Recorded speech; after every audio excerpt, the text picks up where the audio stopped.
je ne vous apprends rien en vous disant qu'actuellement, en médecine, en chirurgie, en neurologie, la tendance générale est de promouvoir et de faire progresser tout ce qui est mini-invasif. Et moi, je préfère le terme mini-accès que mini-invasif parce que parfois, même si l'accès est petit comme en célioscopie, même si c'est un petit trou, ça ne veut pas dire que c'est mini-invasif. Le mot mini-invasif me paraît trop rassurant pour des techniques qui peuvent parfois faire trop mal. Donc, je préfère minimal access que mini-invasif. Donc, beaucoup de progrès ont été obtenus ces dernières années, surtout les 20 dernières années, et surtout, la miniaturisation du matériel. Parce que l'urtère est fin, l'urtère fait 3 à 4 mm, donc ça fait 9 à 10 charrières. Et donc, pour travailler dans cette urtère, ou pour traverser l'urtère pour aller vers le rein, il fallait acquérir un matériel de plus en plus fin et de plus en plus efficace. Et bien sûr, avec le temps, le long de ces décennies, les différents urologues, nos aînés et nos anciens, ils ont acquis de l'expérience qu'ils nous ont transmis, et donc ça a fait que l'endoscopie a évolué. Le coût reste toujours, bien sûr, un problème. La santé n'a pas de prix, c'est vrai, mais la médecine et les soins, eux, ils ont un coût. Donc, cette diapositive, je l'ai prise en photo du dernier congrès de la World Congress of Urology à Abu Dhabi en novembre dernier. Et ce monsieur, c'est le professeur Michael Garasso de New York, qui est l'un des pionniers de cette technique avec l'équipe de Bagley dans les années 90. Et vous voyez, en novembre, au Congrès mondial, il parlait dans cette conférence d'un très grand niveau scientifique sur l'urétéroscopie souple, from stones to cancer. Ça veut dire depuis le calcul jusqu'au cancer de la bronchitis, qu'est-ce qui fait de l'urétéroscopie souple. Ça, c'est des courbes que vous avez déjà vues. C'est un travail du Steve Doisy, cet urologue très actif de l'équipe de Denon, où travaille notre ami Si Mohamed Tligui. Et donc, il a pris ce travail en 2015. Vous voyez, la courbe rouge représente l'urétéroscopie souple, et la courbe bleue, c'est la lithotricée extracorporelle, et la courbe verte en bas, c'est la néphrolithotomie percutane. Et vous avez vu que depuis 2015, l'urétéroscopie souple a pris beaucoup de place dans le traitement de la lithiase. Nous avons présenté dans le congrès mondial de 2018 notre modeste série dans l'établissement que je dirige, et vous voyez là aussi que la lithotricie en bleu est en train de perdre de la vitesse en faveur de l'urétéroscopie qui est en train de progresser très vite. Alors, pourquoi l'urétéroscopie a rapidement gagné le terrain? Elle a gagné le terrain, comme vous voyez ici, comme ce qui s'est passé au niveau de la téléphonie, où avec ces nouvelles machines qui sont très efficaces et très élégantes et qui peuvent remplacer beaucoup d'appareils, l'urétéroscopie souple nécessite une anesthésie courte, il n'y a pas d'incision, la convalescence est courte, et quand on l'a comparé à la lithotricie extracorporelle, à la lithotomie percutanée, au niveau d'efficacité et sécurité, et au niveau du compromis entre efficacité et sécurité, elle s'en sortait pas mal. Qu'est-ce qu'il demande actuellement le patient? Le patient demande une technique sûre, une technique complète, ça veut dire efficace, et en plus, fast technique, une technique rapide. Le patient veut se débarrasser rapidement de son calcul actuellement. Et c'est ça la difficulté et le défi qui s'est ajouté à l'urologue, en plus des défis classiques de sécurité. Quelles sont les indications de l'urétéroscopie souple? C'est classique de dire qu'elles sont d'ordre diagnostique, devant une hématurie dont on n'arrive pas à expliquer, par l'uroscanner, par la cystoscopie, devant une cytologie positive, devant une image à l'uroscanner. Il y a le radiologue qui vous dit j'ai une image lacunaire au niveau de la papille, au niveau de l'urtère, et je n'arrive pas à voir est-ce que c'est tissulaire, est-ce que c'est un caillot de sang, est-ce que c'est un processus, et donc l'urétéroscopie va résoudre le problème. Et c'est un élément de surveillance quand on a traité une tumeur de la voie exécutrice supérieure de façon conservatrice. L'urétéroscopie souple, bien sûr, est surtout thérapeutique et surtout au niveau des calculs urinaires. Et il est de plus en plus utilisé, comme on a vu, de première intention, ou après échec de lithotricée extracorporelle. On l'utilise quand le calcul est dans un diverticule. Quand il y a un calcul rénal et urétéral concomitant, c'est la meilleure technique, bien sûr. Cette technique permet à accéder à l'urtère au rein. On peut l'utiliser dans certains coraliformes quand la néphroscopie est contre-indiquée. On peut l'utiliser de façon combinée avec la néphrolytotomie percutanée en cas d'obstruction ou les patients qui ont une dérivation urinaire. Ici, c'est un cliché de néphrolytotomie percutanée combinée à une urétéroscopie souple. D'autres indications, mais en réalité beaucoup plus rares dans notre contexte, les sténoses urétérales, les sténoses secondaires de la jonction, les petites tumeurs de la voie extrémité supérieure quand on veut être conservateur, soit par nécessité, soit par principe. Devant des saignements, parfois c'est utile pour faire la coagulation, et c'est utilisé par certains pour guider la ponction rénale rétrograde lors de la néphrolytotomie percutante. Il y a des indications spéciales de l'urétéroscopie souple, notamment chez l'enfant, chez la femme enceinte, l'obésité morbide, les patients qui sont très obèses, les autres techniques, la NLPC, la chirurgie ou la cellulose sont très difficiles, donc l'urétéroscopie est la moins difficile dans ces situations, et les patients qui ont des troubles de l'hémostase, comme ce monsieur que nous avons traité pour ce calcul que vous voyez ici, un calcul coraliforme sur un unique fonctionnel chez un monsieur qui a une thrombocytopénie à 30 000 plaquettes par millimètre cube, donc aucune technique n'est possible que la rétéroscopie souple. Donc, je vous ai sorti, vous m'écoutez ici les guidelines de l'EAU 2020, donc celle qu'on devait recevoir à Amsterdam, mais malheureusement, ça n'a pas eu lieu. Et donc, vous voyez que j'ai cherché la place de l'urétéroscopie souple dans l'urtère, comme on la voit dans les gros calculs, les petits calculs, dans l'urtère proximale, dans l'urtère distale. Dans le rein, on la voit dans les gros calculs supérieurs à 200 mètres, on dit entre 10 et 2 cm, les petits calculs. On la trouve également dans les calculs du calice inférieur. Donc finalement, l'urétéroscopie et l'urétéroscopie sont tout au niveau des indications de l'œil. Le comité de CLAVU, le comité de l'ELITIAS de l'Association française d'urologie, présidé par notre ami Christophe Pagan, avec du dernier congrès, et ils ont mis des recommandations spéciales Corona, que vous voyez ici, que je vous invite à lire sur le site de l'AFU, infectieux, les infections urinaires et les calculs infectieux. Pour Grasso, par exemple, les calculs de stryvite sont une contre-indication absolue à l'urétérorhinoscopie. Avant de faire cette chirurgie, il faut bien sûr préparer le patient.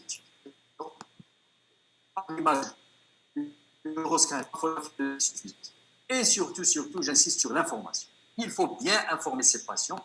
Il ne faut pas leur expliquer comme quoi c'est la solution facile et miracle et qu'on va rentrer, on va sortir le calcul, on va partir. Surtout, il ne faut pas leur promettre ça. Il faut leur expliquer que ça peut se terminer par une sonde urétérale simple, que ça peut se terminer par une simple montée de tige, qu'on peut monter le calcul, mais on ne peut pas le casser parce qu'il est difficile d'accès, qu'on peut casser la moitié du calcul et qu'il reste une deuxième et troisième session. Il faut vraiment l'information. J'insiste beaucoup sur l'information des patients et beaucoup d'urologues. Nous avons beaucoup discuté avec beaucoup de collègues sur l'information des patients et je vous assure que c'est quelque chose de très important. Il y a des détails qu'il faut surtout leur dire que ça fait sous forme de séance. Ne leur promettez jamais que c'est un petit calcul de 10 mm dans le bassinet, on va le casser, on va sortir. Jamais, jamais, s'il vous plaît, jamais. Le CPU, s'il y a quelque chose sur laquelle je pourrais insister 1000 fois, 100 000 fois, 1 million de fois, c'est le CPU. Il faut rester fidèle à l'anesthésie générale. On peut en discuter si vous voulez. L'antibrophylaxie est obligatoire selon votre flore bactérienne dans votre atmosphère opératoire.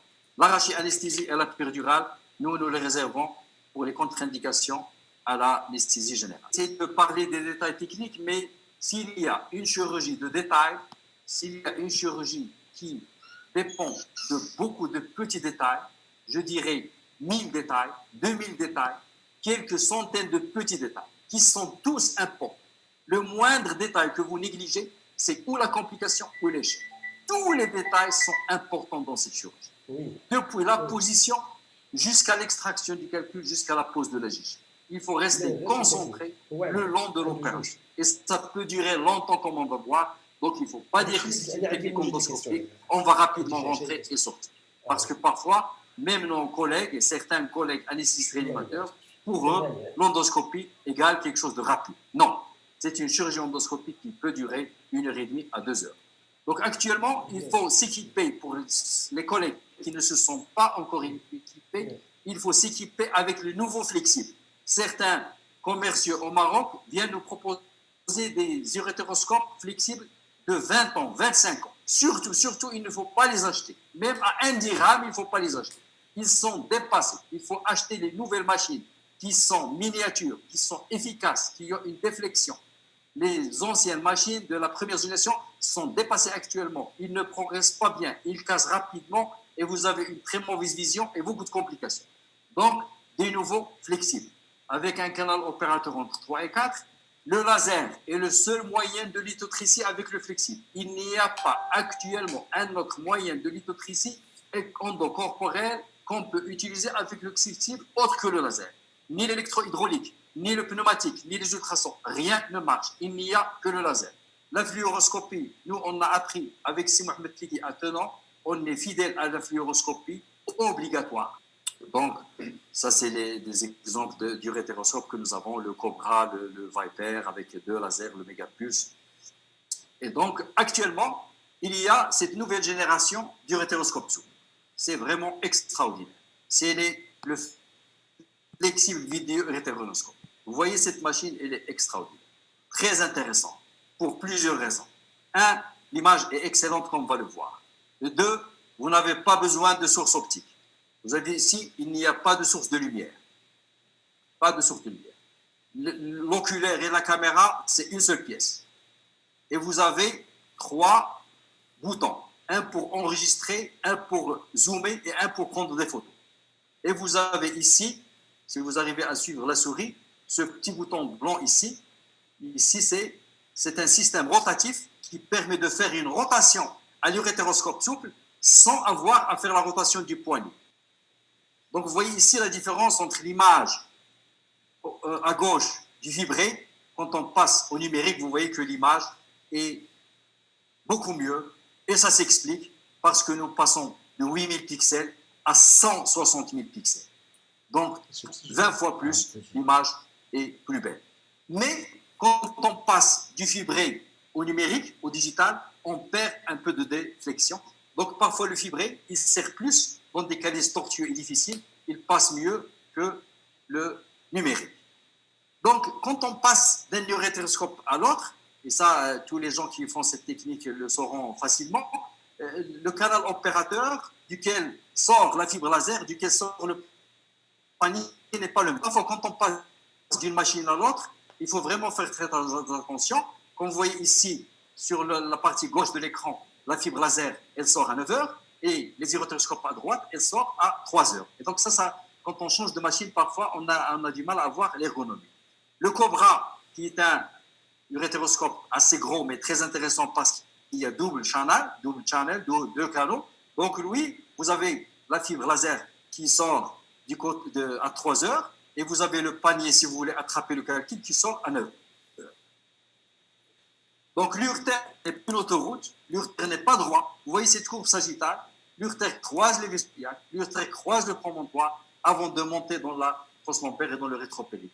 Il y a 3 ondes dangereuses classiques, la jonction urétéro-vésicale, le croisement avec les vaisseaux et la jonction pyélo-urétérale. Donc le premier temps, c'est cystoscopique, regardez le MEA et voir est-ce qu'il est étroit, est-ce qu'il est de bon calibre, ou on peut l'utiliser au ballonnet, on peut mettre une gigi et partir et revenir une deuxième fois. Le premier temps, c'est poser le guide. Beaucoup de techniques de poser le guide. Il y a beaucoup de guides dans le marché. Le Terumo, et c'est générique. Le Roadrunner, et c'est générique. Il y a ce cathéter double lumière qui est très intéressant parce qu'il vous faut gagner un. Vous n'êtes pas obligé de sortir et rentrer, mais il a l'inconvénient d'être un peu cher. Quand l'urtère est tortueux comme celui-là, avec des siphons et des méandres, il faut faire très attention lors de la montée de guide. Surtout, pas de fausse route parce qu'on risque de rater l'opération dans les 2 premières minutes.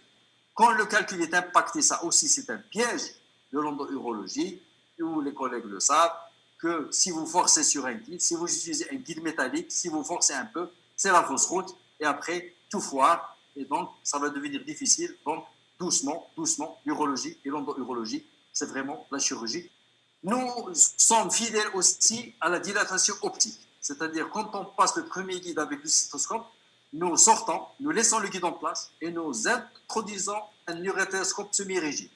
Si le urétéroscope semi-rigide bute, si on a des difficultés à monter, s'il n'arrive pas à traverser le MEA, on arrête l'opération, on pose une gige. Si le urétéroscope semi-rigide que vous voyez ici arrive à progresser dans l'urtère, on met un deuxième guide et on pose la gaine d'accès. Donc la gaine d'accès, la meilleure façon, c'est de mettre le guide à l'extérieur de la gaine, et la gaine, comme ça, le canal de la gaine va être libre et on peut travailler tranquillement. La discussion gaine d'accès, pas de gaine d'accès est une discussion qui ne va jamais se terminer, mais la gaine d'accès, moi je l'utilise chaque fois que c'est possible, et chaque fois que le calcul dépasse 8 à 10 mm, parce que ça va demander beaucoup de temps, beaucoup d'allers-retours. Elle protège la machine, elle protège l'urtère, elle facilite les allers-retours, elle réduit le temps opératoire et surtout, elle diminue la pression. Ça a été démontré par plusieurs études que la pression intrarénale, quand on pousse très fort, c'est la pression de la colique néphritique. Donc ça dépasse 300 mm de mercure. C'est des chiffres énormes qui peuvent parfois engendrer le sepsis. Laquelle gaine il faut choisir? Il y a un compromis entre le calibre de la gaine et la sécurité. Je pense que la 10-12, elle est intéressante, sauf que la 10-12 n'accepte pas certains urétéroscopes, comme le Cobra par exemple, qui nécessite automatiquement la 12-14, donc automatiquement l'urtère doit de préférence être préparée. C'est les avantages et les inconvénients de la gaine. Les avantages, c'est qu'on a dit les allers-retours, la pression et tout ce qu'on a dit. Les inconvénients, c'est qu'elle-même, elle peut être pourvoyeuse de traumatisme et elle peut nécessiter un urtère préparé. Et il y a aussi un autre inconvénient qui est celui du coup. Une bonne irrigation, ça veut dire une bonne vision, parce que s'il n'y a pas une bonne vision, c'est l'échec, c'est la catastrophe. Donc il y a un compromis entre le canal opérateur et entre la pression. Et quand on met le panier dans le canal opérateur, on réduit vachement l'irrigation. Donc parfois on est obligé de sortir le panier, d'irriguer tranquillement, de bien voir avant de réentrer le panier. L'irrigation, donc il y a plusieurs façons de faire. Nous, on utilise soit la seringue, soit la tubulure spéciale, soit parfois l'instrumentiste qui pousse un peu sur le flacon de sérum en plastique. Il ne faut pas commencer d'emblée, il faut attendre 1 à 2 minutes de laver. Comme vous voyez ici, après 2 minutes, l'image est claire et on voit les calices. Et surtout, il ne faut jamais aspirer. Ne jamais aspirer dans le rein. Le raccord d'étanchéité, comme je vous ai dit, les détails. Ce raccord d'étanchéité est indispensable. Vous ne pouvez pas faire cette chirurgie si vous n'avez pas ce raccord d'étanchéité. Vous allez avoir des fuites, vos mains vont mouiller, vos pieds, la machine, la caméra, et ça va être vraiment pas agréable du tout à faire. Et là, je passe rapidement l'étude de notre ami Vincent Estrade, qui nous honore à chaque fois dans notre prêt et qui fait cette étude très intéressante sur la reconnaissance des calculs. Donc, avant d'attaquer le calcul, reconnaissez-le, regardez-le bien, voyez le tableau fait par Vincent Estrade et par Michel Dedon, et donc vous reconnaissez le calcul parce qu'une fois le calcul est transformé en poudre, il est difficilement reconnaissable et l'analyse spectrofondométrique perd beaucoup de sa fiabilité. Quand c'est un calcul caliciel inférieur, il faut le reposer dans le calice supérieur pour plusieurs raisons. On peut en discuter si vous voulez, mais ne jamais essayer de casser le calice inférieur pour plusieurs raisons, dont la principale est pour ne pas bousiller votre urétérorénoscopie. Il faut diminuer l'intensité et il ne faut pas que ça dure longtemps. Et dès que le calcul est partagé en petits morceaux qu'on peut localiser, il faut les remettre dans le calice supérieur. Et surtout, il faut couper la fibre, toute la courbure de la fibre qui était dans le calice inférieur. Quand le calcul est dans un diverticule, il y a cette ruse du bleu de méthylène, décrite par Olivier Traxler, donc, que vous connaissez très très bien. Donc ce papillon, c'est pour vous symboliser la douceur, l'urétéronoscopie souple, l'urologie, l'endourologie entière, c'est la douceur. Respectez la gestuelle de base. Ne jamais forcer. Ne jamais forcer, jamais de force. Si vous utilisez la force, c'est que vous n'êtes pas bien. C'est qu'il y aura un problème. Ou pour le patient, ou pour la machine, ou pour les deux. L'urétéroscope doit aller tout seul. Trouver son chemin tout seul. Dès que c'est difficile, opacifiez. Faites des coups de scopie. Regardez où vous êtes. Donc, il y a une différence entre le mode pendulaire ou le mode fixe. Quel qu'il faut choisir, ce que vous avez comme habitude. Il n'y a pas un modèle qui fait l'unanimité, mais il faut utiliser celui dont vous avez l'habitude. Mais quand c'est un urétero-rhinoscope, il n'y a pas de mode ondulaire. C'est un mode fixe, donc comme celui-là que vous voyez ici, donc le plus 7, c'est un mode fixe. L'orientation, c'est très important l'orientation. Vous êtes dans le rein, il faut savoir où vous êtes.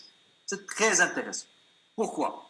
Parce que les bulles d'air qui sont là, les bulles d'air que vous voyez ici, ça vous montre que c'est le plafond, que c'est midi, le vrai midi. Donc actuellement, il y a le thulium qui va venir et c'est sûr qu'il va détrôner le holmium dans quelques années ou quelques mois peut-être. Le thulium, lui, il est doté d'une très très grande fréquence. Ça peut atteindre les 1000 Hz, alors que actuellement nous travaillons avec 10-20, on peut aller jusqu'à 1000 Hz. Donc vous voyez que ça va être beaucoup plus rapide, ça va diviser le temps par 5 ou par 6, le temps de lithotricité extracorporelle qui est actuellement un obstacle pour l'uréteroscopie. Est-ce qu'il faut la faire avec la fluoroscopie ou l'échographie? Ça, c'est un débat dans la littérature, mais je vous ai dit mon avis tout à l'heure. Est-ce qu'il faut faire le desting ou la basketing? Les deux, c'est la même efficacité, comme dans cet article de revue fait par Matlaga. Le desting est plus facile, c'est plus rapide, ça demande moins d'aller-retour, mais les DEST et cette poussière, on ne connaît pas à long terme qu'est-ce que ça va donner. Donc, on peut utiliser ou le dusting ou la fragmentation. Et actuellement, on utilise le popcorn, que mon maître et ami Mohamed Fidi aime beaucoup. Moi, je vous avoue que je n'aime pas beaucoup le popcorn. Donc, soit je fais fragmentation, soit dusting. Mais souvent, je commence par un dusting. Les 2/3 du calcul, c'est dusting. Et le tiers qui reste, je fais fragmentation. Je change les paramètres pour donner aux patients des fragments. Nos patients aiment avoir des fragments à la fin de l'opération. Vous ne pouvez pas leur dire que vous avez tout cassé. Donc ici, c'est un patient qu'on a fait récemment et vous voyez ici, c'est un protocole de fragmentation avec notre vidéo urétero-rhinoscope souple et vous voyez la qualité d'image qui est vraiment extraordinaire. Et on voit le calcul ici. Ça se voit que c'est un calcul d'oxalate de calcium déhydraté. Cette technique est tellement fastidieuse, tellement intéressante qu'on peut la faire de façon bilatérale, sans aucun risque. On peut la faire sur rein unique également. On peut la faire chez l'obèse, chez la femme enceinte, chez le trouble d'hémostase. Donc, dans les anomalies, le rein en fer à cheval. Donc, vraiment, elle n'a pas beaucoup de limites, cette technique, à part, comme on a dit tout à l'heure, à part l'infection. Le débat actuel, utiliser le single ou les réutilisables, moi, je pense qu'il faut avoir les deux.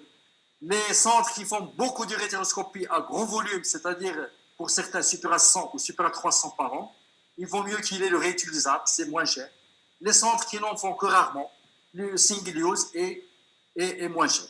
Mais moi, je dispose des deux parce que le single use est important, parfois intéressant, quand vous allez attaquer un gros calcul calicé inférieur et vous avez vraiment peur pour votre réutilisable. Cette technique, le stone free jusqu'ici, on se disait soit l'ASP, soit l'échographie, soit le scanner. Avec l'urétéroscopie souple, c'est ajouté à la définition du stone free un autre stone free. C'est le stone free endoscopie. Quand vous finissez l'opération, inspectez tous les calices, supérieur, moyen, inférieur, groupe antérieur, groupe postérieur, groupe antérieur, postérieur, prendre des photos, prendre des séquences vidéo, et pour dire que mon patient est stone free endoscopie. Et c'est assez fiable, comme ça quand vous faites des clichés de contrôle, vous n'êtes pas déçu, vous n'êtes pas surpris. Donc vous voyez que l'efficacité de la technique pour des gros calculs, comme dans cette méta-analyse faite il y a 8 ans, et l'efficacité elle est aux alentours de 90%, ce qui est très intéressant. Les défis à cette technique pour les gros calculs, surtout actuellement avec le holmium, c'est le temps opératoire. C'est une technique qui consomme beaucoup de temps. Donc vous risquez de rester 3 heures. Quand je dis 3 heures, c'est-à-dire entre le temps cystoscopique, le guide, la gaine, vous introduisez le bréthénoscope, vous faites le laser, vous sortez les fragments. Donc, ça consomme beaucoup de temps. Quand vous être pressé, il ne faut pas faire cette opération. Il faut faire autre chose que l'urétéroscopie souple. Il faut voir tout le temps, 2 heures, 3 heures, ce que ça coûte, ce que ça vous coûte comme temps. Il ne faut pas qu'il y ait des urgences qui attendent. Il ne faut pas qu'il y ait des consultants qui attendent. Il faut vraiment se concentrer et lui donner le temps qu'il faut pour un maximum de sécurité et d'efficacité. Bien sûr, comme toute technique en médecine, nous avons la morbidité malheureusement. Plus on fait la médecine, plus il y a malheureusement toujours la mort. Les complications. Pourquoi surviennent les complications? Il faut savoir pourquoi ils surviennent pour les prévenir. Comme ce calcul impacté qui est habité par une muqueuse. Ici, le guide ne passe pas. On va commencer à l'électrolyse sans guide. Donc, bonjour les problèmes, parce qu'on n'a pas le guide. Si on sort de l'urtère, on peut se trouver devant une situation difficile. Un calcul impacté, incrusté, habillé par la muqueuse. Il s'incruste en sous-muqueux. Là aussi, c'est difficile et ça peut être pourvoyeur de complications. Devant des siphons, des méandres, des urtères tortueux pour passer ces S et ces W. C'est des urtères qui écrivent des S et des W. Vraiment, ils sont tortueux et parfois, pour les vaincre, on peut malheureusement avoir des gars. Comme ce cas que j'ai trouvé dans la littérature.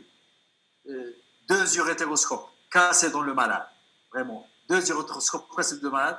Un, on n'a pu le sortir et l'autre, on n'a pas pu le sortir après avoir fait une lobotomie. C'est ce que vous voyez ici sur cette image. Vous rentrez, vous cassez le calcul, vous mettez dans le panier, vous sortez, vous êtes très content. Il arrive au niveau de la gaine, il coince. Vous voulez libérer de le panier, il ne veut pas sortir du panier. Vous voulez sortir de la gaine, il ne veut pas sortir. C'est vraiment une situation délicate. On peut en discuter si vous voulez. Il faut vraiment avoir toute la patience et il faut essayer de ne pas prendre des fragments dont vous n'êtes pas sûr qu'ils vont sortir. Il faut casser, avoir la patience de les casser, qu'ils soient petits. Et si la situation vous arrive, il faut vraiment la résoudre en toute douceur. Parfois, on sort la gaine en entier si le calcul va venir, si c'est la gaine qui bloque. Et parfois, si c'est l'urtère qui bloque, il faut laisser tout en même temps. On peut même couper le panier, sortir le souple, rentrer à côté, casser le calcul, casser le panier. Donc, on va perdre un panier et redémarrer l'opération. Il ne faut pas que votre table soit comme celle-là. Ça, c'est une table opératoire que j'ai eue il y a 3 mois. J'ai pendant 17 ans un patient qui a eu une Gigi en 2003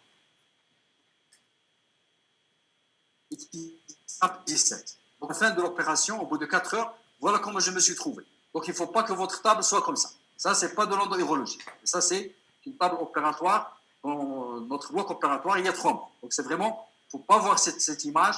Ça, c'est vraiment ce qu'il ne faut pas faire. Les images, tous les dégâts sur l'urtère qui peuvent être plus ou moins horribles. Comme ça, ce patient à qui j'ai fait une urétéroscopie pour un calcul au niveau de la jonction, on était très content. On sort toujours ce contrôle de la vue. Et voilà l'urtère. Qu'est-ce que j'ai fait à mon urtère? En repositionnant une gaine d'accès. Donc, vous voyez, ici, on voit la graisse rétropéritonéale. Et donc, vraiment, c'est une image que nous n'aimons pas voir. Ça, c'est une image que j'ai sortie d'un livre d'urétéroscopie de Velaret. Donc, vous voyez qu'un urtère bien strippé. Donc, vraiment, c'est une situation désagréable qui s'est terminée par une urétérohélioplastie. Donc, vraiment, il ne faut pas avoir cette situation. C'est vraiment désagréable pour tout le monde.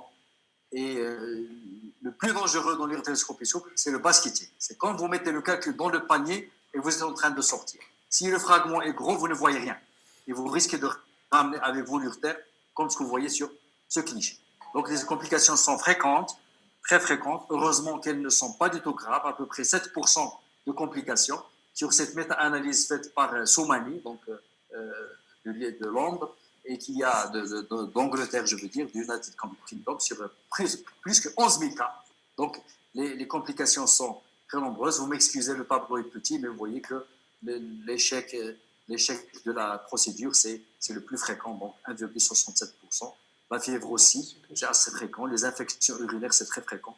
Donc, les complications sont fréquentes, mais heureusement, souvent, elles ne sont pas très méchantes.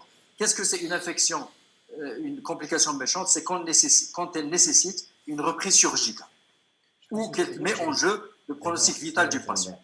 D'autres complications, l'hématurie, la colique néphritique, l'urinome aussi peuvent exister. Alors, dans cette technique, on a peur pour le patient et on a peur pour notre machine. Donc, cet article a étudié les cassures de l'urétéroscope. Et vous voyez que l'urétéroscope se casse plus dans le lavage et la stérilisation et le rangement plus que dans le malade. Donc, il faut vraiment le confier à un personnel qui connaît sa valeur et qui le lave avec tout ce qu'il faut. Ça, c'est une série qu'on a communiquée dans le Congrès mondial d'urologie. Donc, sur 80 patients qui avaient un calcul petit et 30 qui avaient des gros calculs, des calculs de 4 cm et plus, des vrais corps éléphants. Et on a un taux de succès entre 86 et 80%, ce qui est très intéressant. Le taux de complication de notre série est minime. L'hétéroscopie souple doit faire partie de l'arsenal standard de l'urologue. C'est une technique sûre et efficace. Il reste quelques obstacles à sa généralisation pour notre pays. Et mon souhait, c'est que cette technique soit généralisée, soit faite par tous les urologues. C'est vraiment mon souhait et ma requête que tous les urologues commencent à la faire dans notre pays. C'est vraiment un souhait. J'espère que tous nos amis aient accès à cette technique parce qu'elle est extraordinaire et parce qu'elle va rendre service à nos patients. L'urologie n'est pas faite pour l'urologue, elle est faite pour les patients. On fait ce qu'il y a de mieux pour nos patients. Donc les obstacles, c'est l'entraînement. On ne se trouve pas où s'entraîner. C'est le coût de l'équipement et c'est les caisses de couverture médicale, toutes les caisses sans nommer aucune, qui ne veulent pas encore mettre cette technique dans la nomenclature. Le futur, c'est pour le rebond, pour économiser un peu les tendons et les muscles et les épaules et améliorer la numéralisation. Donc, pour répondre à la question de notre ami et président Hossein Chakri qui m'a donné, l'urétéroscopie souple en 2020, quelle est sa place? Eh bien, je pense que sa place, elle est la médaille d'or. Et vous voyez que ce médaille d'or du marathon de Berlin de 2017 et le second, le médaille d'argent, il est loin derrière. Donc, vraiment, c'est une technique qui est les techniques ne sont pas concurrentielles, elles sont complémentaires, mais cette technique, elle est vraiment loin devant. Et plutôt la question qu'il faut poser la prochaine fois, c'est quelle est la place aux autres techniques? Parce que l'hétéroscopie souple commence à prendre la majorité de la place. Merci Simouad pour cette présentation, cette excellente présentation. Donc tous les collègues, ils te remercient. Et ils ont fait la remarque qu'ils étaient enchantés. Et donc, merci pour toi. Et on se félicite, nous tous, puisqu'il y avait 122 urologues qui suivaient cette conférence. Donc, merci à toi et merci à notre président, Selim Chakri. Donc, on va passer aux questions. Donc, nos collègues nous ont posé beaucoup de questions. Tout d'abord, c'est Hassan Fayq qui est très actif dans nos groupes d'urologues et qui je pose deux questions. Est-ce que le stenting préopératoire est systématique?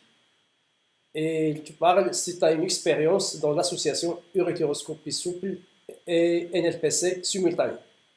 Non, il n'est pas systématique. Actuellement, avec les urétéroscopes souples miniatures, dans 90% des cas, on peut faire une urétéroscopie souple en un temps, sans préparer l'urétère. Ça dépend de la machine que vous avez. Si vous avez une machine fine, 90% elle monte du premier. Pour la technique combinée, j'en ai fait, c'est l'image que j'ai une... Bon, je réponds à ta place, j'ai fait quelques cas. Ça m'est arrivé de faire une NLPC, oui. De faire une NLPC, et des petits résidus tout petits, je reviens 2-3 semaines après avec le souple. Oui, j'ai eu 3 cas où j'ai fait une urétéroscopie souple associée simultanément à la NLPC. Et mon premier cas, je l'ai fait avec Si Mohamed Tligui, moi aussi que je remercie ici. Et je dis que c'est pas facile parce qu'il y a un peu de saignement par la NLPC. Mais ça aide et ça permet surtout d'aller chercher un gros fragment et qu'on passe directement devant la pince du néphroscope. C'est ce qu'on appelle le basketing. Donc on va prendre le calcul, on le présente au néphroscope. Tu te poses dans ton expérience réelle le taux de Stolfrey dans le rein. C'est combien environ? Une séance. Le taux de Stolfrey dans le rein au bout d'une première session? Oui. Au bout d'une première session, c'est 80 pouces. Au bout d'une deuxième session, c'est 90%. Donc, ce sont des chiffres très encourageants. Et il faut dire qu'il faut insister sur le bon choix des malades. Il faut choisir, il faut expliquer, comme tu as dit, aux patients. Oui, dans des cas, c'est prévu qu'on va faire deux, voire trois séances. Le professeur Redouane qui te pose la question suivante. Est-ce qu'il faut systématiquement reposer le calcul calicien inférieur dans le calice moyen ou supérieur? Et puis, il te pose une question. Quand tu commences par le destin ou par la fragmentation. Donc, pour ne pas poser plusieurs questions, je vais te dire, tu devant un calcul, tu arrives quand tu vas commencer directement par le destin ou bien directement par la fragmentation. Non, en fait, quand le calcul est dans le calice inférieur, Oui. il faut essayer, coûte que coûte, de le mettre dans les supérieurs. Tentez. Si vous n'avez pas, vous pouvez, dans ce cas, commencer à casser dans l'inférieur. Pour la raison unique, c'est de ne pas casser l'urétéroscope. Parce que quand vous travaillez dans le calice inférieur, vous mettez en danger. Vous pouvez casser votre urétéroscope souple sur un malade. Un appareil qui coûte 150 à 200 000 dirhams, vous pouvez l'enterrer sur un malade. Parce que la fibre, elle est courbée. Et quand la fibre est courbée, il y a des fissures dans la courbe. Et le laser va sortir de la fissure et va casser les fibres optiques. Donc, ou vous allez perdre la déflexion, ou vous allez perdre l'image. Ça dépend de la taille du calcul. Si c'est un calcul de 1 cm, calcul de 1 cm sur 1, on peut commencer directement par la fragmentation. Fragmentation, il va nous donner quelques fragments, on va les sortir, on va partir. Si c'est un gros calcul, moi je m'attaque parfois à des calculs de 3 cm. Donc, je fais la mini NLPC, je fais le souple, et parfois, pour des préférences du patient, je vais jusqu'à 3 cm. Pour ce calcul-là, je commence par le desting. Parce que je suis devant et je vais les ronder avec le desting. En tout cas, la définition du desting n'est pas encore unanime. Desting. Quand je commence à voir un peu le bout du tunnel et que ça va se terminer, je passe à la fragmentation. Donc, il y a une autre question ici que je vois sur mon écran de notre président sur le desting et la fragmentation. Desting, c'est une fréquence élevée et une énergie très faible. Fragmentation, c'est une énergie forte et énergie faible. Une énergie forte et énergie faible. Docteur Slimani qui te pose une question, et je suis d'accord avec lui. Tu ne trouves pas que 3 heures, c'est beaucoup? Ça expose à des complications infectieuses et métaboliques. Et si tu restes 3 heures, est-ce qu'il y a des précautions que tu prends, des précautions particulières? Non, moi quand j'ai dit 3 heures, c'est pas 3 heures de laser. Oui. C'est 3 heures de bloc. D'accord. Vous rentrez, vous posez le cystoscope, vous regardez votre mère, vous montez le guide. Parfois, il faut 1 heure pour poser un guide. Les malades que je vous ai montrés, avec la sténose de l'urtère, avec le calcul impacté, pour passer le guide, il faut flusher, il faut mettre du produit de contraste, il faut mettre de l'huile, il faut le guide courbe, il faut le guide droit, il faut le guide 0018. Donc, le laser, il ne faut pas dépasser 1 heure à 1 heure et demie de laser une fois l'urétéroscope en place. Oui. Mais l'opération, ce n'est pas l'urétéroscope et l'itotricie. L'opération, c'est la préparation du guide, du chemin et l'itotricie. Mais si vous comptez l'ensemble, ça peut vous consommer 3 heures. Oui. Mais je suis d'accord avec vous, maximum 1 heure et demie si vous avez la gaine d'accès. Oui. Si vous n'avez pas la gaine d'accès, maximum 1 heure. Et il y a Dr Nezha Nadir qui te pose est-ce qu'on peut avoir une idée sur le coût de l'intervention d'urétéroscopie souple? Ah oui, mais je peux lui dire par exemple qu'un urétéroscope à usage unique, 4 heures de travail, coûte 9 000 dirhams.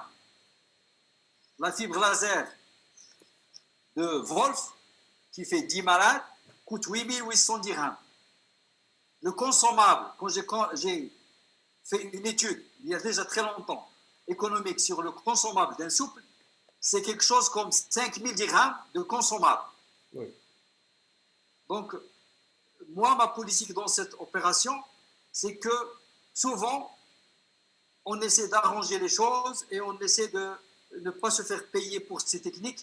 Déjà, si on arrive à assumer le consommable pour le patient avec sa prise en charge qui est souvent laisse à désirer, donc le coût, difficile de répondre, ça dépend du mode de fonctionnement, mais je peux vous dire que le consommable par malade, c'est 5 à 7 000 dirhams. Oui. À mon tour, je dis la même chose que Mouad, c'est lorsqu'on est en train de travailler, il ne faut plus faire de compte. C'est-à-dire, lorsqu'on est coincé, prenez la bonne gaine, prenez le bon guide, prenez une autre dormière s'il le faut. Donc, il faut régler le problème du patient. Le premier objectif, c'est de libérer le patient de son calcul avec ou bien sans morbidité. On n'oublie pas. Et quand c'est difficile, mettez une GG et on attend pour peut-être une autre séance, s'il y a le moindre problème. Sim Charqi, notre président, qui te pose une question. Est-ce qu'il y a des précautions particulières devant un calcul impacté? Si Mouad. Oui. Donc, permettez-moi de dire à M. Kligui, notre maître à tous, donc je sais qu'il y a beaucoup de tes élèves au Maroc qui te suivent et c'est grâce à toi que cette technique a pu s'implanter et progresser au Maroc. Donc, merci pour tes félicitations. En fait, quand tu nous félicites, tu te félicites toi-même parce que nous sommes que ton prolongement ici. Pour le calcul impacté, c'est une très bonne question. J'y ai insisté dans les schémas, dans les images. Le calcul impacté, c'est un vrai problème. Il faut vraiment aller doucement et essayer de passer entre la muqueuse urétérale et le guide sans faire de fausse route. Donc, toutes les précautions, toute la douceur de l'urologue, il faut être muni, toute la patience pour le négocier.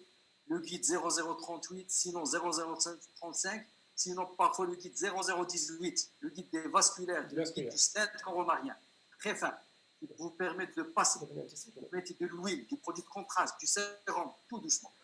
Quand tout ça ne marche pas, le guide arrive au niveau du calcul et s'arrête, essayez de l'atteindre à ce niveau-là. Une fois que vous êtes à côté, vous pouvez lui donner des petits coups de laser et vraiment au centre. Vraiment, éloignez-vous autour de l'urtère pour ne pas sortir de l'urtère. Parfois, ça m'est arrivé de faire b'has-sibha. Je fais un trou dans le calcul et à l'intérieur du calcul, je mets le guide. Comme ça, je suis sûr que mon urtère est sain. Donc, le guide, le calcul pour que vraiment ne pas gâcher le plaisir de sortir stone free et de réussir. تفضل سي معاد pour les cas cliniques. Donc ça, c'est une patiente qui a 52 ans, qui a une neuropathie dégénérative, elle est tétraplégique et elle consulte pour des lombalgies vraiment très intenses. Échographie AST que vous voyez ici, uroscanner. Donc, gros calcul,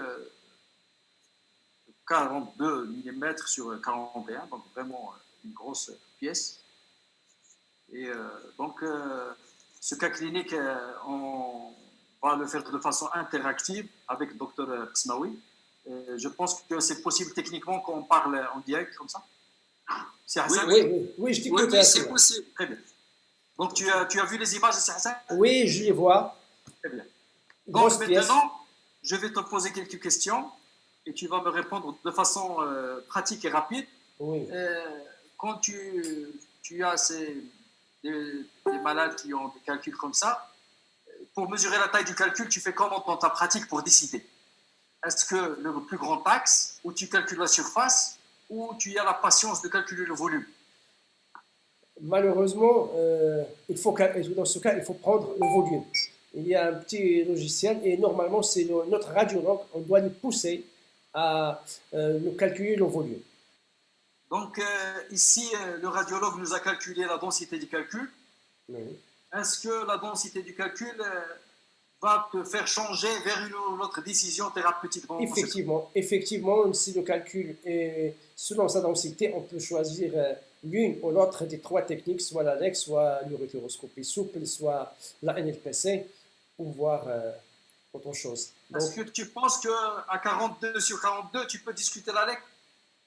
Moi, non. Pour ces patientes, non. Oui, je parle de cette passion. Cette passion, non, pas de discussion. Donc, je ne propose pas de lec ici. Euh, Est-ce que je vais penser Voilà. à l'urétéroscopie souple? Là encore, j'ai des doutes. Donc ici, j'ai un petit peu étalé toutes les techniques possibles. Oui. D'autres ici, chirurgie ou laparoscopie, NLPC, l'urétéroscopie souple, ou dire que c'est une tétraplégique, elle pèse 35 kilos, il faut la laisser tranquille. Donc, pour cette patiente, je propose en premier lieu la NLPC. D'autant plus qu'elle est paraplégique, on peut la faire sous rachis-anesthésie, une simple rachis-anesthésie. S'il y a un bon. On peut l'aider avec une simple anesthésie locale, puisqu'ils ne sont pas bien. Mais si tu veux une urétéroscopie souple, c'est possible, mais il faut 2 ou 3 séances. Il faut tout expliquer avec la patiente. D'accord. Donc, tu as opté pour la NLPC et bon, cette femme, tu as dit que tu peux la faire sous rachis, mais la NLPC dans ta pratique de tous les jours, tu l'as fait sous quelle anesthésie? Je la fais dans 90% des cas sous anesthésie générale. Parce que les patients, ils se fatiguent. Généralement, c'est des gros calculs. S'il y a un petit calcul, je le fais sous rachis. Mais s'il y a un gros Sous calcul, quelle sous position anesthésie tu générale. utilises? La position latérale. La position. Oui. Position latérale. Et est-ce que actuellement certaines équipes parlent du guidage Échographique. photographique, surtout des équipes chinoises, uniquement à l'échographie? Est-ce que tu peux faire ça? Non, sincèrement, j'ai jamais fait Non. ça. J'ai vu, il y a même une équipe égyptienne qui a fait une centaine de cas, euh, qui a fait 400 cas. Et c'était très intéressant, mais je pense qu'on n'a pas l'expérience pour aller faire uniquement l'échographie. J'utilise l'échographie maintenant, j'ai commencé à l'utiliser de plus en plus, et ça diminue le temps d'irradiation. Effectivement, ça diminue le temps d'irradiation de façon Mais significative. jusqu'à aujourd'hui, le 30 avril à 21h30, tu utilises toujours Le score. rempli. Très bien. Comment tu poses ton guide? Si j'arrive à mettre le guide dans l'urtère, ça serait une bonne sécurité. On le pousse jusqu'à ce qu'il soit dans la vis. Ça, c'est la meilleure des choses. Si on n'arrive pas, de préférence, il faut mettre 2 guides. Et comme ça, on travaille sur un premier guide et on laisse l'autre guide de sécurité. Comme tu l'as dit, il se peut qu'on n'aura jamais besoin d'un guide de sécurité, mais le jour où on aura besoin, il nous sauve. C'est valable également pour la NLPC, comme pour l'urétéroscopie, comme pour toute l'endourologie. D'accord. Donc la principale étape, c'est une bonne ponction, un bon guide, et tu dilates comment après? Oui, la dilatation, généralement, c'est vrai qu'on peut faire une dilatation progressive ou bien en one shot, mais je fais entre les deux. C'est-à-dire, je passe de 12 à 16, 20, 24. Donc, 2 ou 3 dilatations et ça marche très bien. Il y a des cas où je fais, lorsqu'il y a une grosse dilatation, un rein dilaté avec peu de parenchyme, je peux faire en un seul temps. Et tu t'es mis au mini, micro, ultra mini, NLPC ou pas? La mini, oui. J'ai une petite série de 25 cas de mini et c'est pas aussi Alors, facile quand que est-ce les que tu fais la mini, quand est-ce que tu fais la classique? Je fais la mini surtout lorsqu'il y a des petits calculs de 15 mm ou bien caliciel inférieur 12 mm. À partir de 12 mm, je fais la mini. Mais c'est-à-dire lorsque le calcul dépasse 15 mm, 18 au maximum, j'utilise une standard 24 charrières. Labor combiné, ça a été déjà posé par CFR. Oui. Et tu casses comment tes calculs avec le pneumatique, le laser, les ultrasons? Par la NLPC, Oui. pour la standard, c'est toujours le, la pneumatique et j'utilise rarement le laser. Pour une question de coût, hein, pour qu'on soit clair. D'accord. Et l'extraction, tu utilises quoi comme basket, comme panier, comme pince? J'utilise surtout, je travaille surtout avec la pince tripode. Rarement on utilise une bipode ou un panier qui est le panier de rush, qui est extraordinaire et ça peut sauver dans certains cas particuliers, notamment dans les lithiases antérieures. Fois, une fois tu as nettoyé le rein, tout s'est bien passé, alhamdoulilah, tu draines comment? Avant de terminer, une aspiration. C'est systématique pour enlever les petits débris qui peuvent persister et qui sont source de récidive. Donc, on les draine et je mets à la fin une sonde néphrostomie. Vous pouvez mettre juste un redent, n'importe lequel, sans aucune importance. Le plus important, quelque chose qui permet de drainer les urines.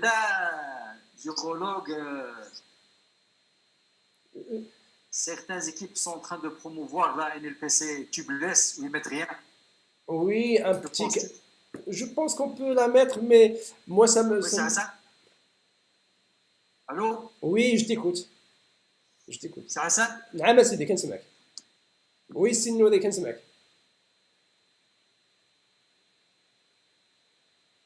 D'accord. Oui, c'est ta question? Certaines équipes ne mettent pas de drainage à la fin de la NLPC, rien.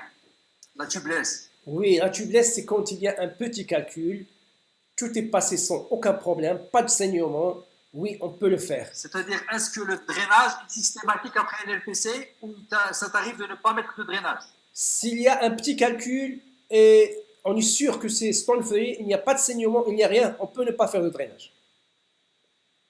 Mais je te dis, dans mon expérience, je suis revenu 2 fois pour mettre une Gigi parce que j'ai pas fait de drainage. Si Mouad. Donc j'étais obligé de revenir 2 fois pour poser une Gigi parce que j'ai pas mis de drainage. Bon, maintenant, je préfère le mettre. Hein. Oui. Et le contrôle, tu le fais quand et comment? Donc, un contrôle, comme tu l'as dit, comme pour le souple, un contrôle visuel en paire opératoire est très important. À la fin, on explore tous les calices qu'on peut explorer. Et un contrôle scopique à la fin de l'intervention. Et puis, avant, je faisais un contrôle à G+1, maintenant je le fais vers 4 semaines environ. L'idéal, c'est de le faire le lendemain, lorsqu'il y a le drain encore en place pour revenir. Donc, si je suis sûr de mon contrôle endoscopique, et je suis sûr de mon contrôle scopique, donc je le fais après 1 mois. Si tu as un deuxième temps, tu le fais quand? Généralement après 48 heures. Et les patients, ils restent combien? Bon, la durée des séjours, c'est Hassan, est de combien? 90% de mes patients sortent le lendemain. Ils sortent avec une néphrostomie. Ils sortent avec la néphrostomie que j'enlève à G+2. Et si le patient est obèse, s'il a une morbidité, s'il a un problème, je peux le laisser 2 jours. Alors, quelles sont les principales complications que tu guettes en paire opératoire? En paire opératoire, donc... Quand je dis tu guettes, ça veut dire que tu as déjà goûté à leur malheur. Oui. Ah bon, c'est l'hémorragie. L'hémorragie, c'est la principale complication en paire opératoire parce qu'à tout moment, on peut faire un geste à n'importe. Le taux de transfusion de combien, Hassan? C'est le taux de transfusion, il reste rare, c'est sûr, mais comme j'ai dit, il est dépendant de la technique. La transfusion est directement liée à la technique.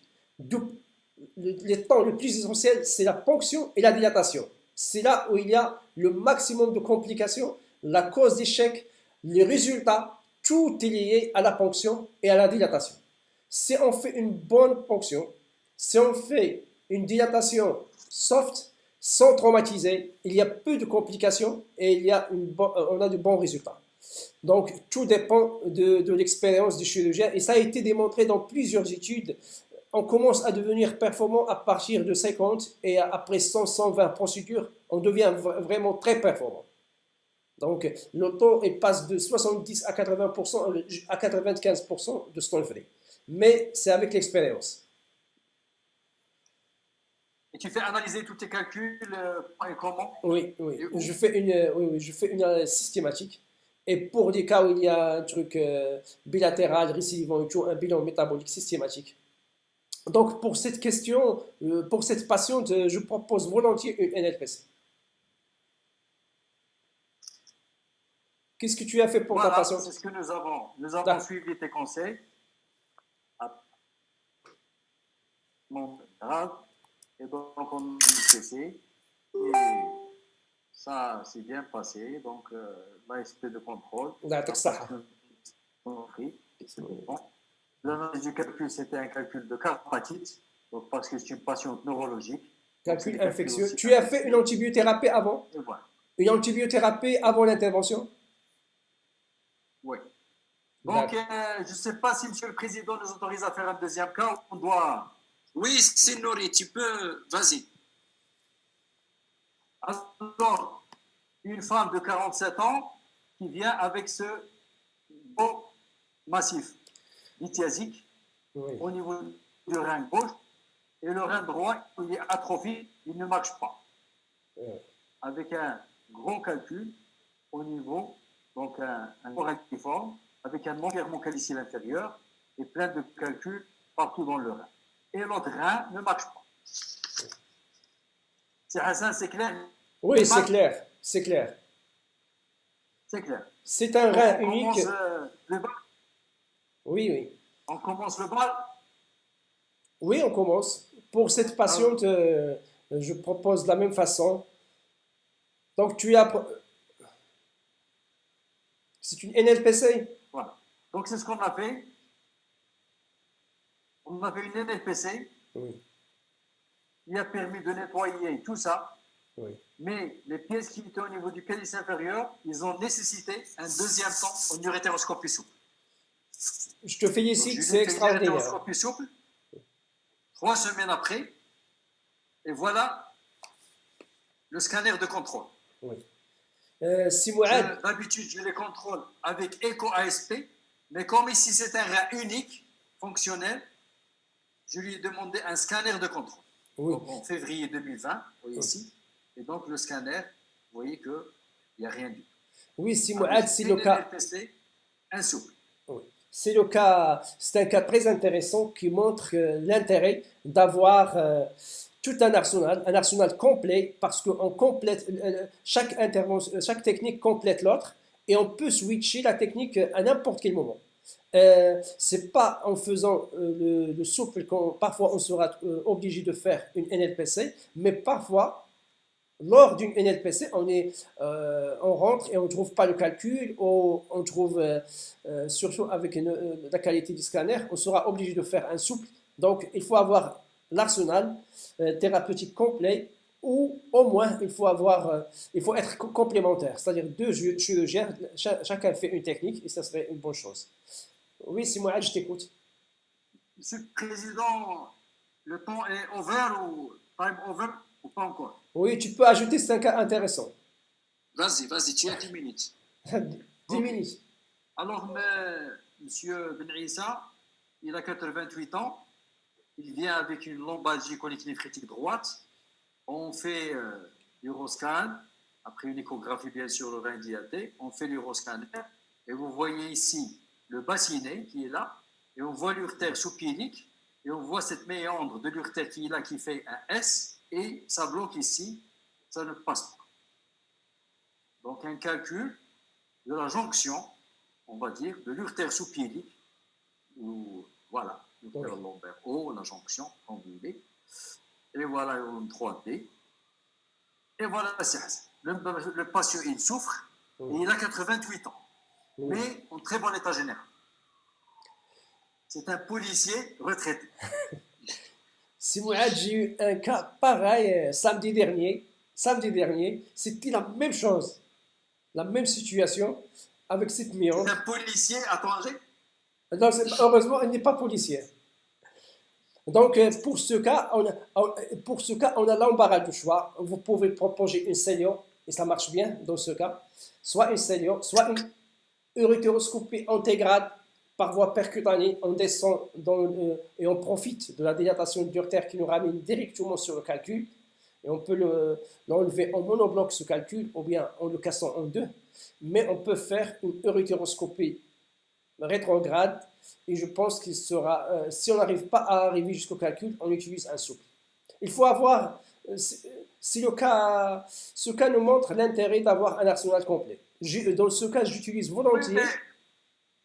Oui, c'est Hassan, tu as bien discuté, bravo. Ça ne m'étonne pas de toutes tes connaissances, mais tu n'étais pas engagé. Tu lui fais quoi?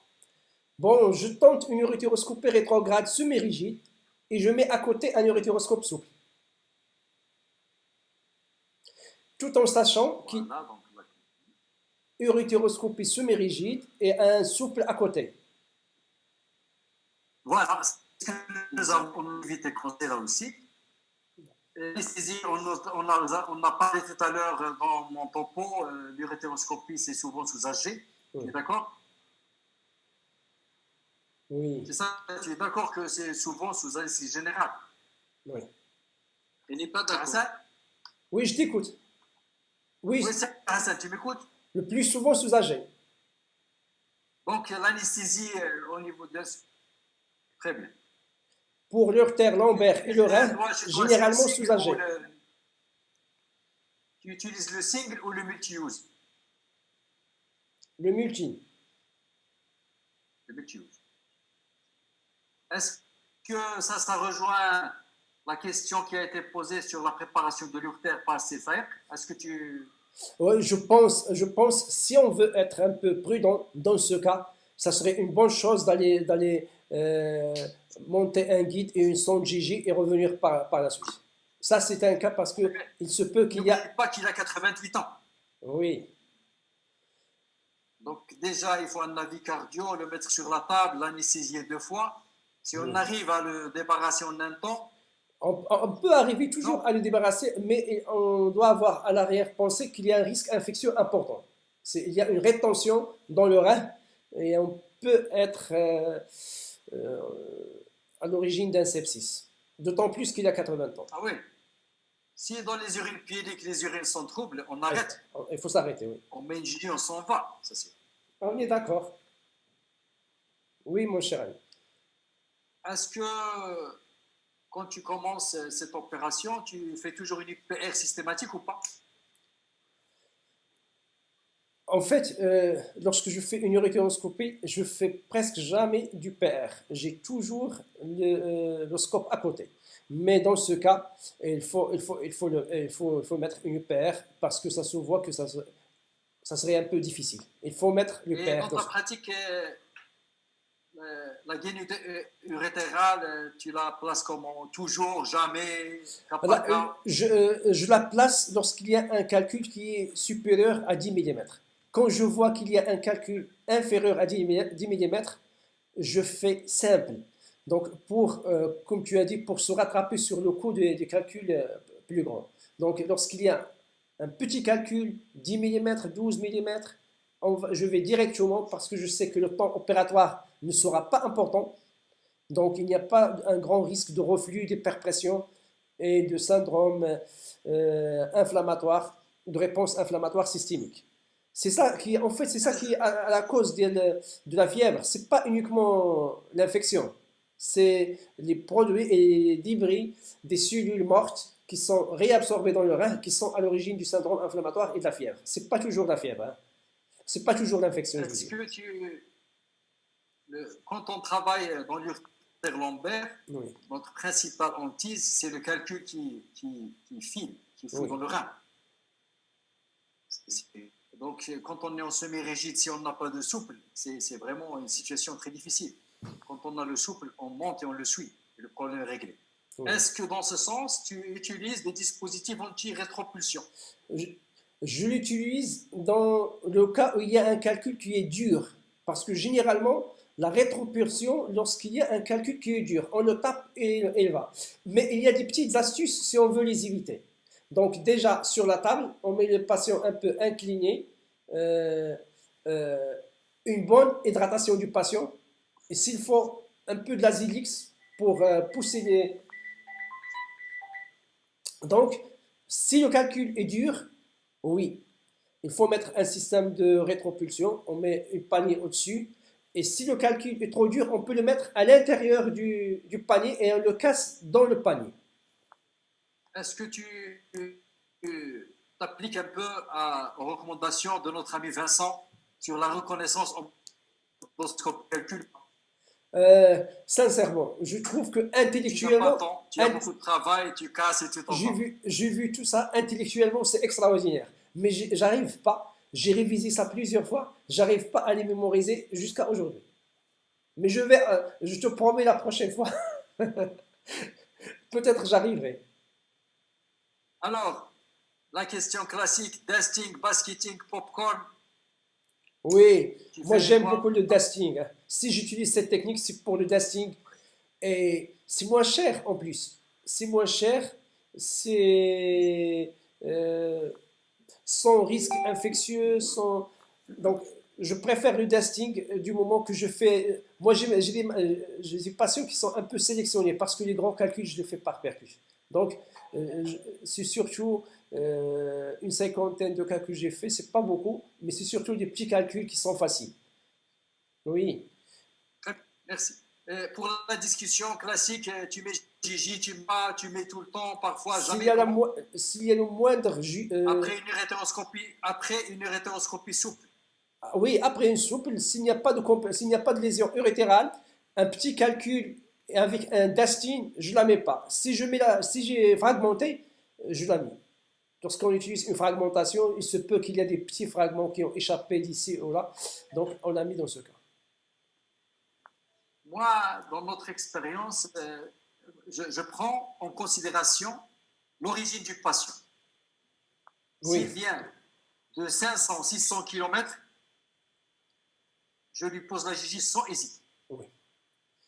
Et le S'il métier? vient d'un petit rayon de 20-30 km, je peux me débarrasser de la Gigi. Mais s'il vient de loin, parce que s'il y a le moindre petit calcul, le moindre petit caillou, le moindre œdème, faire 600 km et revenir en colique néphrétique, en fièvre, c'est pas. Oui. Donc j'ai la main très facile à mettre la Gigi, ce qui fait que je me trouve avec 99% des malades avec une Gigi. C'est une bonne chose. C'est la précaution, c'est sage. Et quelles sont les complications que tu as eues dans l'hétéroscopie souple?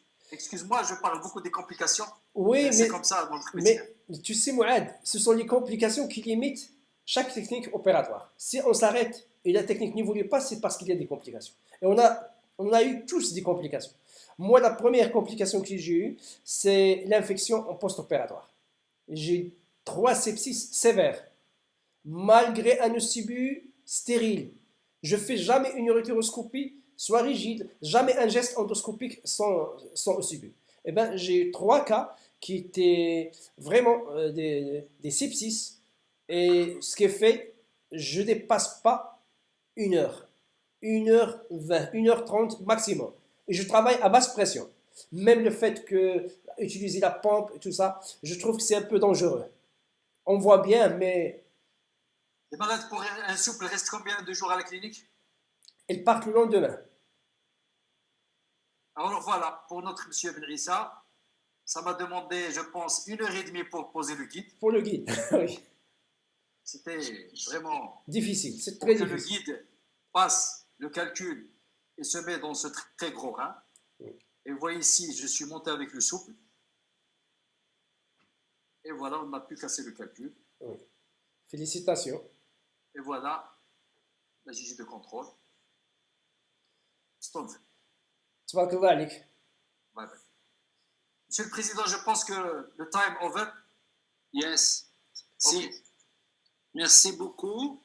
Alors, Je avant vous dis- de conclure, excellent président, je remercie aussi notre laboratoire, Saint-Pharma, et je me permets de vous rappeler, comme on est en période de Corona, la protection, les mesures de protection, lavage des mains et surtout le port de masque qu'il faut toujours garder à l'esprit. Et puis, je vous donne un rendez-vous pour un 3e webinaire et très bonne nuit. Bonne soirée.